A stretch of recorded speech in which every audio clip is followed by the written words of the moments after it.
Hey ditch fishers, the week leading into February is the unofficial beginning of the ditch fisher season as the days slowly get longer and the weather becomes ever more pleasant.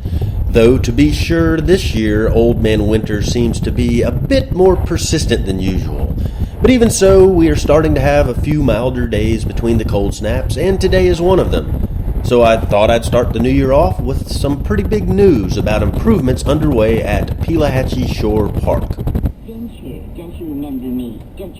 If you haven't been to the park in a while, the scope of the project underway is both jarring and impressive. The first thing you'll probably notice is the placement of a toll booth a few hundred yards in the park's main entrance. It announces a $2 entrance fee when the booth is manned, and I'm sure the booth has stirred some grumblings among the regular disc golfers that frequent the park. But so far, of the 2 times I've visited, no one was actually collecting a toll.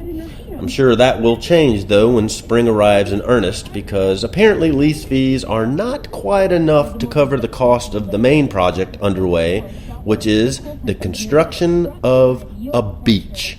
Yes, a beach. Like sandcastles and sunbathing, the real deal, a beach. A sign at the park's entrance asks us to excuse the mess while construction is underway, and it also shows an interesting artist's rendering of the final outcome. If this concept becomes reality, it will be impressive indeed, as in my estimation, the reservoir folks are looking to fill in roughly 3 football fields worth of open water with clean beach sand. So Hemp Hill Construction is leading the project, and even on Sunday, workers are out there at the lakeshore manning dredge lines and earth movers and equipment.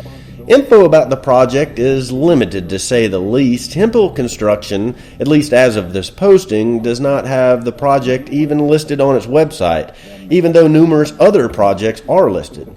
And surprisingly, or maybe not if you're at all familiar with the PRV's public relations efforts, or lack thereof, the official reservoir websites don't make much mention of the project either, or if they do, they don't make it easy to find.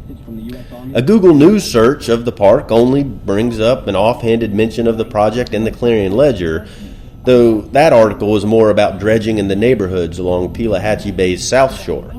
So, in summary, it appears that those of us living on the Rankin County side of the reservoir will enjoy a new beach this spring, as well as a new entrance fee. But such is the price of progress, I suppose. So stay tuned and follow the ditchfisher.com website for more info as it develops.